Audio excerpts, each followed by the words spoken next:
This is Steve from Boxing UK in association with Supreme CBD. Darren Barker here in Nottingham. We've just seen Maxi Hughes retain.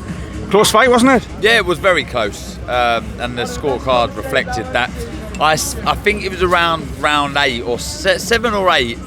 I said out of the two, who would be happier at this point would probably be Hughes Galahad. He was on the front foot, he was poking out shots, he was a little bit busier, though Maxi Hughes was very comfortable on the back foot. He was always looking for the counters, but there was something went off in Maxi Hughes, and he just started being a little bit busier, certainly with that rear hand to the body, and he started picking the shots. And I don't know if you guys noticed it, but Barry just stopped throwing the right hand. I don't know if he hurt it. There was a lot less. I don't know if he was feeling the pace, though it wasn't an electric tempo to that fight, but it's kind of like you hear people say high level chess. There's a lot of thinking going on, and that drains you, that filters through to the body. So I felt it was Hughes Galahad early, and Maxi really started getting into a groove, and we've seen it time and time again, like I say, against Straffon. So composed, and he's seen it all before, Maxi, and yeah, you have to say it's a career best win. He deserves a big fight next, doesn't he, Darren? Yeah, I mean, look, he was chasing, and I guess he would have been slightly reluctant, and these are my words, nobody else's, but he may have been reluctant to fight Hughes Galahad, knowing he'd just been knocked spark out. He was moving up 2 weights. In some respects, even though he went into this fight a slight underdog, and Barry has that tremendous, he's a former world champion, genuine world champion. It was almost in a weird way a no-win situation, certainly when those big fights with the likes of Garcia are looming. So it's just another one. What's that, 7 now? A tremendous run since the Ryan Walsh defeat. So yeah, huge credit to both. And again, I was just thinking there that point deduction could have been pivotal. That's what I was going to say.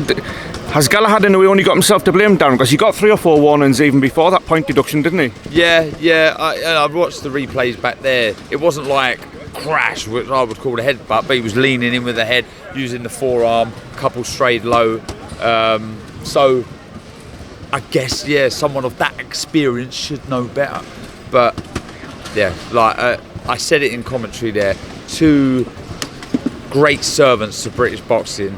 They went into that fight with so much pressure going into it, because really and truly, where does Galahad go now? I mean, I've no doubt that he's still got a big win in him, but does he want to carry on after being a world champion, losing to Maxi Hughes? I don't know.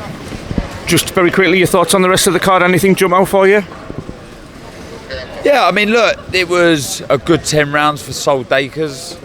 He'll learn an awful lot for that, but I think, he needs to look at it and some of the negative comments about, I guess, the lack of tempo. You've got to take yourself out your comfort zone sometimes, especially when you're in there with, don't get me wrong, he was a lot bigger, he was out of shape, but I think if Sol Dakers would have turned the screw and gone through the gears, he could have forced the stoppage. But this is the entertainment business, so you need to see that. So it was a learning fight. Terry Harper switched on, disciplined, was on point, moved so well. The ranking was unlucky to suffer that cut early on, and that obviously changed her game plan a little bit, but she just couldn't get close to Terry Harper, so that was a good win. I thought Cyrus Patterson was tremendous, really was. That was a big win. That was after you compare the Seto's defeat to Marku, and he caused Florian all sorts of trouble. That was a very good display for Cyrus for me. So look, generally, I'm glad for all the fighters on this card that the show went ahead. It lost a tremendous main event in Wood Lara, but still, these lads and ladies have families to feed. That this is their job, this is their livelihood. So for DAZN and Matchroom to put this card on, even though it was missing a tremendous main event, is a pat on the back for everyone involved. That's it. 2 very quick ones, Darren. The timing, we were lucky enough to catch the very end there of Joyce Parker. Just your thoughts on where both guys go from there, because Joyce is some juggernaut, isn't he, as we've just seen. Thankfully you had it on there, so we got to catch it. Don't blame me, Darren. But I think, like I said it there, didn't I? I said it, Addy was here, and I said I think that might call the end for Parker. He's made plenty of money, he's won a world title. Does he want to continue? I'm not sure, but it's heavyweight division, there's big money to be made on top of what he's already earned. Joyce, We were speculating wilder fight, weren't we?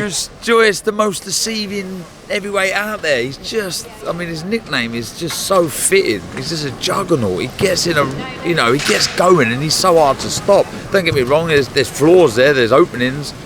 He does get caught, but it's so effective. And the juggernaut journey continues. Oh, my missus is telling me to wrap it up now. So, very last one, Darren. Next time we'll see you at Eubank, Ben. Just your very quick thoughts on. Do you believe the weight issues regarding Eubank, or is it all just fun and games? No. It just adds a bit of spice to it, doesn't it? But it's a very tough call for Ben. It's as hard as it can get for him. Moving up 2 weight divisions against a guy that's inherited his dad's granite chin. He's got some engine on him. His work rate's tremendous. But I'm Camp Sims, and I am a friend of Conor, and I'm going Conor Benn. Sod it. Man, Darren Barker, it's always a pleasure. Safe journey home, mate. Thank you. I've got to go. She'll have me. Thanks, Darren.